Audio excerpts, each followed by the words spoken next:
HMDA మాజీ director Balakrishna కేసులో ACB దూకుడు పెంచింది. బాలకృష్ణ బినామీల్ని పిలిపించి ఏసీబీ అధికారులు విచారిస్తున్నారు. ఈ విచారణలో బాలకృష్ణ బినామీ ఆస్తులు భారీగా బయటపడుతున్నాయి. శుక్రవారం బాలకృష్ణకు సంబంధించిన 2.7 కోట్లను ఏసీబీ సీజ్ చేసింది.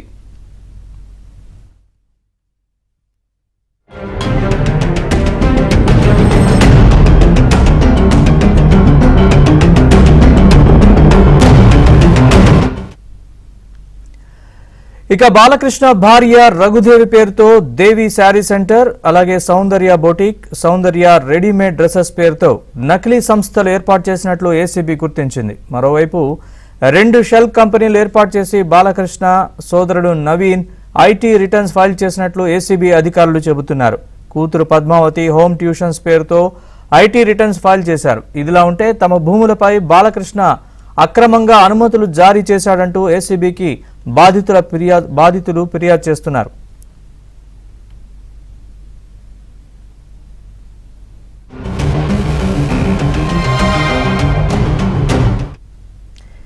ఇక హెచ్ఎండిఏ మాజీ డైరెక్టర్ శివబాలకృష్ణ కేసుకు సంబంధించిన అప్డేట్స్ మా ప్రతినిధి శశిని అడిగి తెలుసుకుందాం. శశి, హెచ్ఎండిఏ మాజీ డైరెక్టర్ శివబాలకృష్ణ కేసులో ఏసీబీ అధికారులు దిగుడు పెంచారు. ఇప్పటికే ఈ కేసు విచారణ చేస్తున్న కొద్దీ ఇందులో కొత్త విషయాలు వెలుగులోకి వస్తూ ఉన్నాయి. ఇప్పటికే ఇందులో బినామీల పాత్రను కూడా గుర్తించారు ఏసీబీ అధికారులు. ఇప్పటికే శివబాలకృష్ణను విచారించినటువంటి ఏసీబీ అధికారులు నెక్స్ట్ బినామీలను విచారించేందుకు కూడా సిద్ధమైపోతున్నారు. ఇప్పటికే బినామీలను గుర్తించి వారికి నోటీసులు జారీ చేసి ఇటు ఏసీబీ కార్యాలయానికి తీసుకొచ్చి వారిని విచారిస్తూ ఉన్నారు.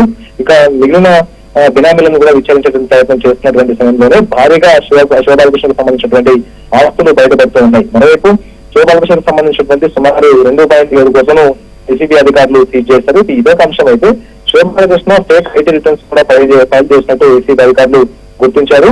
ఇక తనకు వచ్చినటువంటి ఆదాయాన్ని వివిధ కంపెనీల్లోకి మళ్లించి వాటికి సంబంధించినటువంటి నకిలీ ఐటీ రిటర్న్స్ కూడా ఫైల్ చేసినట్టు ఏసీబీ అధికారులు గుర్తించారు. ఇక శివబాలకృష్ణ భార్య రఘుదేవి పేరుతో ఒక శారీ సెంటర్ ఏర్పాటు చేశారు. అందుకు సంబంధించినటువంటి ఐటీ రిటర్న్స్ సంబంధించిన ఫైల్ కూడా చేశారు. ఇక అదే కాకుండా మరదలు పేరుతో, ఆ తర్వాత సౌందర్య బొటిక్, అలాగే సౌందర్య రెడీమేడ్ డ్రెస్సెస్ పేరుతో నకిలీ సంస్థలను కూడా ఏర్పాటు చేసి వచ్చినటువంటి ఆదాయాన్ని వీటిలోకి మళ్లించినట్టుగా ఏసీబీ అధికారులు గుర్తించారు. ప్రధానంగా 2 షెల్ కంపెనీలు ఏర్పాటు చేసి ఐటీ రిటర్న్స్ ను ఫైల్ చేశారు శివబాలకృష్ణ. ఇవన్నీ కూడా విచారణలో వెలుగు చూస్తూ ఉన్నాయి. అయితే శివబాలకృష్ణతో పాటు సోదరుడు నవీన్ కూడాను ఈ యొక్క షెల్ కంపెనీలు ఏర్పాటు చేయడంతో పాటు నకిలీ రిటర్న్స్ ఫైల్ చేయడంలో కీలకంగా ఉన్నట్టుగా కూడా గుర్తించడం కూడా జరిగింది. మరోవైపు బాలకృష్ణ కూతురు పద్మావతి కూడా హోమ్ ట్యూషన్స్ పేరుతో ఆదాయం వస్తూ ఉంది. దీని ద్వారానే ఐటీ రిటర్న్స్ ఫైల్ చేసినట్టు హోమ్ ట్యూషన్ పేరుతో కూడా ఐటీ రిటర్న్స్ ఫైల్ చేసినట్టు ఏసీబీ అధికారులు గుర్తించారు. ఇదే ఒక అంశం అయితే ఇప్పటికీ అక్రమంగా భూములకు అనుమతులు ఇచ్చినటువంటి నేపథ్యం ఉంది. చాలా వరకు రియల్టర్ల వద్ద, ఆ తర్వాత మిగతా వ్యక్తుల వద్ద కూడా భారీ ఎత్తున ముడుపులు తీసుకుని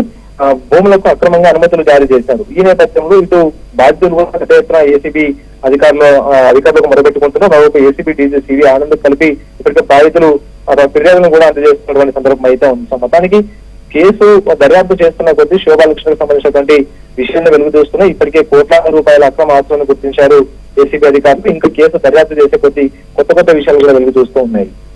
right Shashi, thanks for the update.